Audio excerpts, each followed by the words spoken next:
Hello students, कैसे आप सभी। लास्ट क्लास में हमने अक्षांश रेखाएं पढ़ी थी, यानी लैटिट्यूड्स लाइन, और आज हम पढ़ेंगे देशांतर रेखाएं, लॉन्गिट्यूड लाइन। ठीक है, ये हमारी ग्लोब होती है। ग्लोब पे जो खड़ी रेखाएं होती है इस तरह से, ये सब हमारी देशांतर रेखाएं होती हैं। जो हमारी इस साइड से ऐसे जाती हैं वो हमारी अक्षांश रेखाएं, लैटिट्यूड लाइन, और ये हो गई हमारी सभी लॉन्गिट्यूड।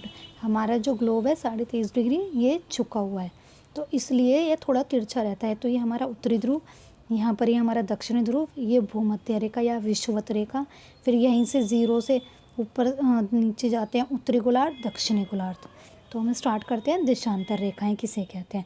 उत्तरी ध्रुव व दक्षिणी ध्रुव को मिलाने वाली रेखा को देशांतर रेखा कहते हैं। ध्रुवों से भूमध्य रेखा की ओर जाने पर देशांतर रेखाओं के बीच की दूरी बढ़ती जाती है तथा भूमध्य रेखा से ध्रुवों पर जाने पर, माना ये भूमध्य रेखा है, भूमध्य रेखा से ध्रुवों पर जाने पर ये भूमध्य रेखा की और ध्रुवों से अगर हम भूमध्य रेखा जाएंगे यहाँ से, तो ये बढ़ती जाएंगी। यहाँ पर कम है, फिर ज़्यादा है। यहाँ पर देखिए ये लाइन ज़्यादा है, और यहाँ से हम जाएंगे ये कम होते जाएंगे।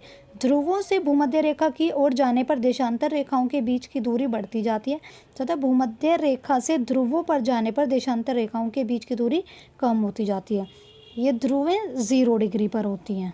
ठीक है, यह समानांतर नहीं होती तथा दो देशांतर के बीच की दूरी 111.3 किलोमीटर होती है, 111 किलोमीटर। ये कभी समानांतर नहीं होती, जबकि जो अक्षांश रेखाएं होती हैं, ऐसे लेटी हुई लाइनें, वो समानांतर होती हैं। इनके बीच की दूरी को अंशों में मापा जा सकता है। प्रशांत महासागर में स्थित टोंगा द्वीप एवं हिंद महासागर में स्थित द्वीप एक ही अक्षांश रेखा पर स्थित है, जो 20 डिग्री दक्षिण है। हिंद महासागर पर जो द्वीप है एक ही अक्षांश रेखा पर है। अक्षांश समानांतर रेखाओं में भिन्न सभी देशांतर यामानोत्तर की लंबाई समान होती है, इसलिए इन्हें सिर्फ अक्षांश रेखाएं होती हैं उससे भिन्न, मतलब उससे अलग जो सभी देशांतर रेखाएं होती है उनकी लंबाई समान होती है, इसलिए सिर्फ इन्हें संख्याओं में व्यक्त करना कठिन था। तब सभी देशों ने निश्चित किया कि ग्रीनविच कि इनका मानक समय निर्धारित किया जाए। इनको काउंट नहीं कर पाते थे, ना ही टाइम का मैनेज कर पाते थे, इसलिए इसको मानक समय के आधार पर इसको बांटा गया। तब सभी देशों ने निश्चित किया कि ग्रीनविच, जो कि ब्रिटेन में है, वहाँ पर एक वेधशाला है जहाँ पर टाइम का निर्धारण किया गया था। ब्रिटिश राज के वेधशाला स्थिति से गुजरने वाली जो यामोत्तर से पूर्व और पश्चिम की ओर गिनती शुरू की जाती है। यामोत्तर को प्रमुख यामोत्तर कहते हैं। इसका माप 0 डिग्री देशांतर है। यहाँ से 180 डिग्री पूर्व या 180 डिग्री पश्चिम तक गणना करते हैं। देखिए मैं आपको बताती हूँ, ये तो हमारी देशांतर रेखाएं बताई थी, ये हमें टाइम का बताया हुआ है। ये हमारी सभी देशांतर रेखाएं, ये ग्लोब को सीधा करा हुआ है। ये हमारा ये रहा ग्रीनविच, ब्रिटेन, यहाँ लंदन में, यहाँ से ग्रीनविच है। अगर यहाँ से पूर्व दिशा में जाएं तो टाइम बढ़ता जाता है, लेकिन अगर हम पूर्व दिशा की तरफ जाएं तो टाइम कम होता जाता है। इसके आधार पर ही टाइम को बढ़ाया जाता है। देखिए जैसे ये ग्रीनविच लाइन है, यहाँ से एक एक अंश पर हम आगे बढ़ते जाएंगे तो एक एक घंटा बढ़ता जाएगा। 1 घंटा, फिर 2 घंटे, फिर 3 घंटे। भारत पर आकर ये 5 डिग्री है, ये यहाँ पर है राजस्थान गुजरात के आसपास। तो यहाँ से यहाँ पर जाने पे आधा घंटा बढ़ता है, तो इसलिए भारत के यहाँ इलाहाबाद नैनी है, यहाँ तक जाते हुए 5.5 घंटे का टाइम लगता है। इसलिए अगर यहाँ पर पूर्व में जाएंगे तो 5-5.5 घंटे कम लगेंगे इस साइड भारत में। अगर यहाँ पर ये 12 बज रहे होंगे, यहाँ 12 बज रहे होंगे, तो यहाँ 5:30 हो रहे होंगे। ठीक है, प्रमुख यामोत्तर तथा 180 डिग्री यामोत्तर मिलकर पृथ्वी को 2 समान भागों, पूर्वी गोलार्ध और पश्चिमी गोलार्ध में विभक्त करती है। इसलिए किसी भी स्थान के देशांतर के आगे पूर्व के लिए अक्षर पूर्व तथा पश्चिम के लिए पश्चिम का उपयोग किया जाता है। 180 डिग्री पूर्व तथा 180 डिग्री पश्चिम यामोत्तर एक ही रेखा पर स्थित होती है। ग्लोब पर अक्षांश समानांतर रेखा व देशांतरी यामोत्तर के द्वारा बनी ग्रिड को देखा जा सकता है। ग्रिड को दिखाती हूँ, देखिए ये होती है ग्रिड, ये लाइन है।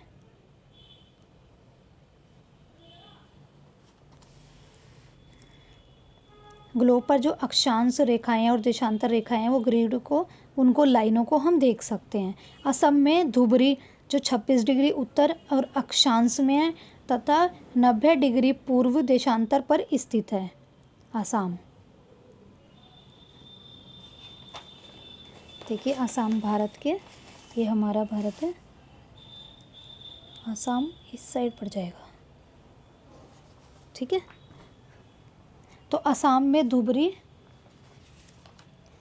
26 डिग्री उत्तर में स्थित है, अक्षांश तथा 90 डिग्री पूर्व देशांतर में स्थित है। दोनों रेखाएं एक दूसरे को काटती हैं ये, ठीक है।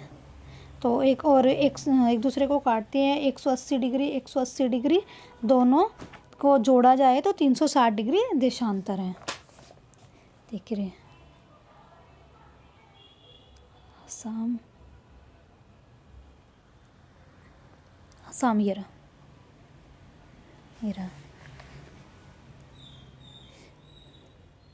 असम। अगर इसके जो धुबरी है वो धुबरी जो एरिया है वो 26 डिग्री उत्तर में पड़ जाएगा और जबकि 90 डिग्री देशांतर पर। अगर हम यहाँ से देखें तो ये उत्तर की साइड पड़ जाएगा अक्षांश पर, और अगर लॉन्गिट्यूड में रखेंगे तो ये 90 डिग्री देशांतर में पड़ता है। और टोटल देशांतर कितनी संख्या होते हैं? 360।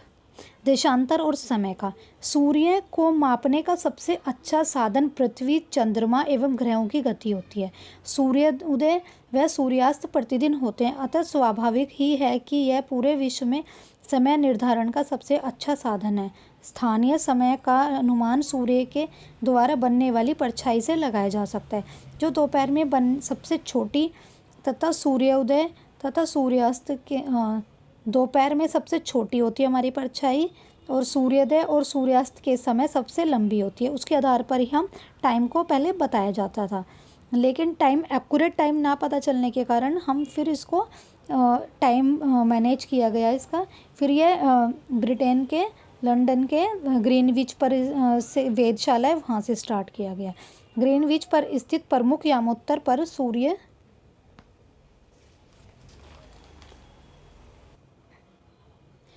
जिस समय आकाश के सबसे ऊंचे बिंदु पर होगा उस समय यामोत्तर पर स्थित सभी स्थानों पर दोपहर होगी। जिस समय सूर्य सबसे ऊपर होगा आकाश में उस समय दोपहर होगी। पृथ्वी को 24 समय क्षेत्रों में बांटा गया है। कितना, ये काफ़ी इंपॉर्टेंट है ये वाली लाइन। पृथ्वी को 24 समय क्षेत्रों में बांटा गया है तथा 15 डिग्री देशांतर तक के क्षेत्रों को घेरता है।